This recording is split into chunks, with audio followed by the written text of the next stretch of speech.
ติ่มกับอาจารย์จอก EP 7มีน้องๆถามมาว่าบอคิดไล่โครงสร้างสามารถออกแบบสถาปัตย์เลยได้บอเนาะมื้อนี้อาจารย์จอกจะให้คำตอบ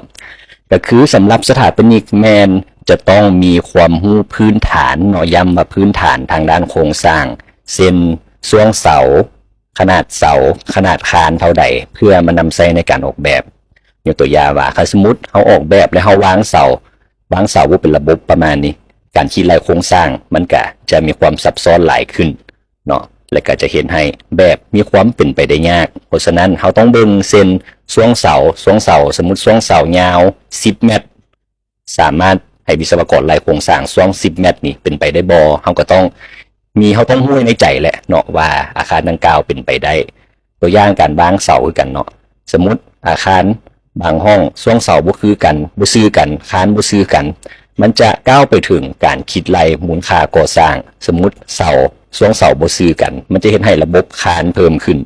เห็นให้ค่าใช้จ่ายเพิ่มขึ้นเนาะและก็พวกระบบเส้นประตูปองเยี่ยมสมมุติปองเยี่ยมบ่ถึงมาตรฐานหรือว่าประตูบ่ถึงมาตรฐานประตูสูงเกินไประบบเพดานสูงเกินไปมันเกิดมีการต่อเหล็กมันเกิดค่าใช้จ่ายเพิ่มขึ้นหลักๆมันค่าใช้จ่ายเนาะนี่เป็นสิ่งที่สำคัญบ่เรื่องเฮ็ดได้บ่นี่มันเฮ็ดได้แต่ว่าบนพื้นฐานที่มีความรู้ทางด้านวิศวกรความเป็นไปได้นำเนาะเส้นเสาเขาต้องรู้เลยว่าสมมุติเฮียน2สั้นขนาดประมาณเท่าใดคูณเท่าใด3สั้นเท่าใดคูณเท่าใดหรือสั้นเดียวหากฐานเช่นกันสมมุติการเฮ็ดหากฐานแม่นบางเทื่อสถาปนิกเขาก็บ่ได้เป็นไรหากฐานเทื่อว่าหากขนาดหากฐานต้องใหญ่ส่ำใดเขาต้องได้เบิ่ง